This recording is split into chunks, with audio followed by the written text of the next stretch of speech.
Synopsis of the Gita. Number of verses, subject discussed.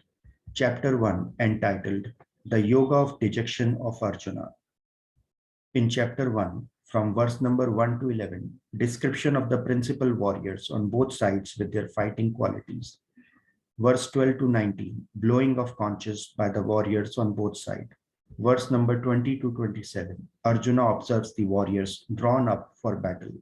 Verse number 28 to 47, overwhelmed by infatuation, Arjuna gives expression to his faint-heartedness, tenderness, and grief.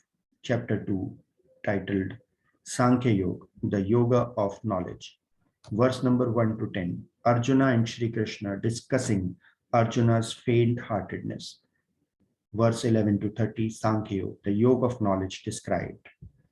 Verse 31 to 38, the Kshatriya's duty to engage himself in fight. Verse 39 to 53, Karma Yoga, the yoga of selfless action described. Verse 54 to 72, marks of the men of a stable mind and his glories described. Chapter 3, entitled Karma Yoga, or the yoga of action. Verse 1 to 8, importance of the performance of duty in a detached way according to both Jnana Yoga and Karma Yoga. Verse 9 to 16, the necessity of performing sacrifices, etc.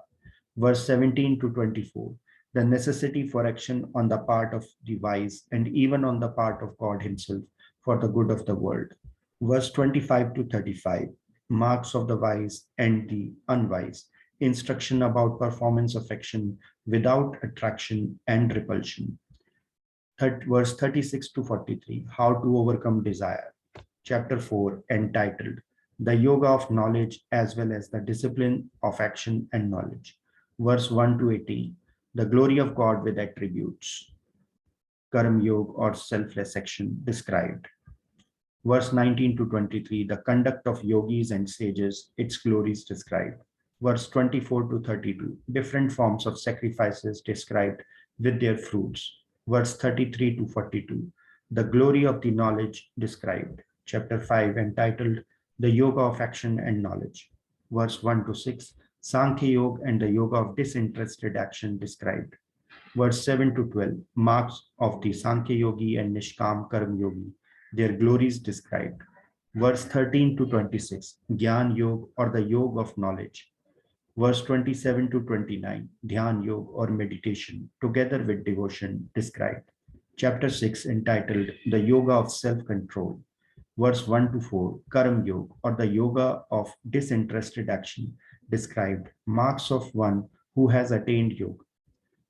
Verse 5 to 10, urging one to uplift the self, marks of the God-realized soul. Verse 11 to 32, detailed description of Dhyan Yoga. Verse 33 to 36, the question of mind controlled discussed. Verse 37 to 47, the fate of one who falls from yoga, the glory of Dhyan Yoga described. Chapter 7, entitled The Yoga of Gyan, knowledge of Nirgun Brahma, and Vigyan, knowledge of manifest divinity. Verse 1 to 7, wisdom with real knowledge of manifest divinity. Verse 8 to 12, inherence of God in all objects as their cause. Verse 13 to 19, condemnation of men of demonical nature and praise of devotees. Verse 20 to 23, the question of worship of other gods. 24 to 30, condemnation of men who are ignorant of the glory and true nature of God, and approbation of those who know them. Chapter 8, entitled The Yoga of the Indestructible Brahma. Verse 1 to 7, answer to Arjuna's 7 questions on Brahma, Adhyatma, and Karma. Verse 8 to 22, the subject of Bhakti Yoga discussed. Verse 23 to 28, the bright and dark paths described. Chapter 9, entitled The Yoga of Sovereign Science and Sovereign Secret. Verse 1 to 6, the subject of Gyan, knowledge with its glory described. Verse 7 to 10, the origin of the world discussed. Verse 11 to 15, condemnation of men of the demonical nature who despise God, and the method of bhajana of men possessed of divine nature. Verse 16 to 19, description of God as the soul of everything and his glory. Verse 20 to 25, the fruits of worship with a motive and without motive.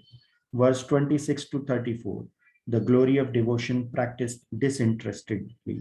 Chapter 10, entitled The Yoga of Divine Glories, verse 1 to 7, description of God's glories and power of yoga with the fruit of their knowledge. Verse 8 to 11, Bhakti Yoga, its fruit and glory.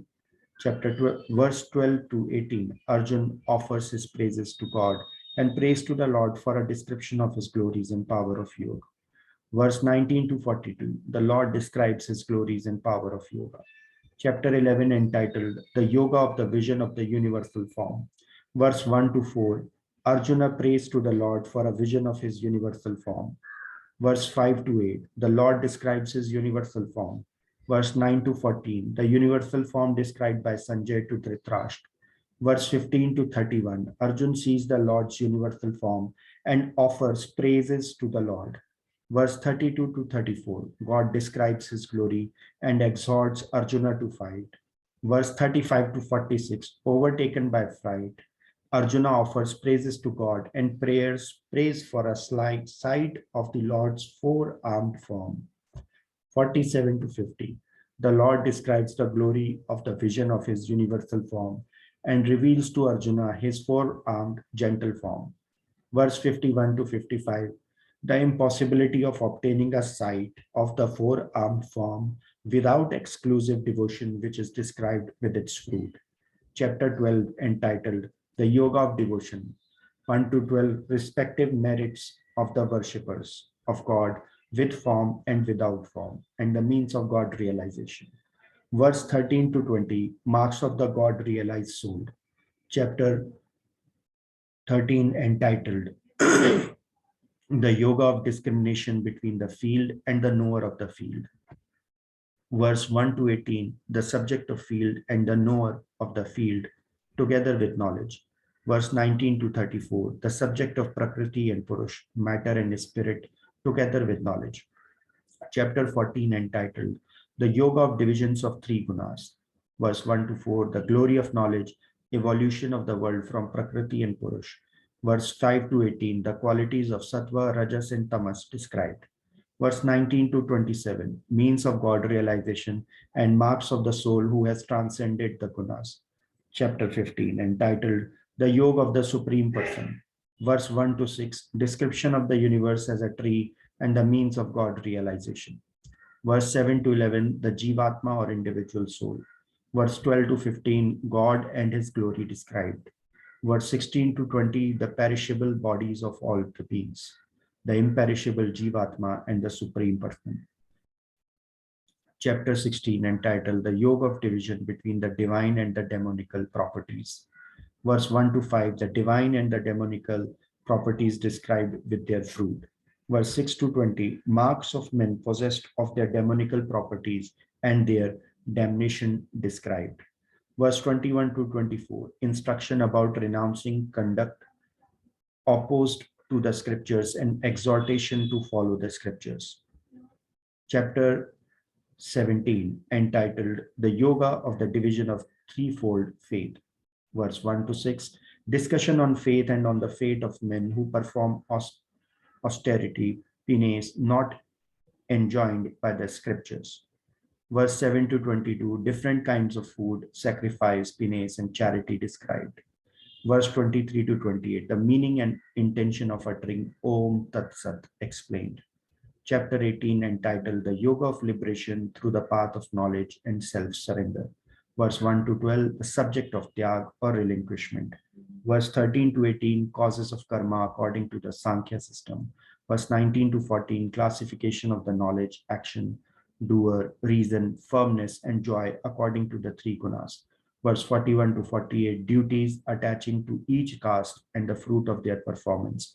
Verse 49 to 55, the path of knowledge described. Verse 56 to 66, the path of Karam Yoga or selfless action together with devotion. Verse 67 to 78, the glory of the Gita described. God realization through practice of renunciation. Jai Shri Krishna. Krishna Tatparam Kimapi Tatvam Mahanachani.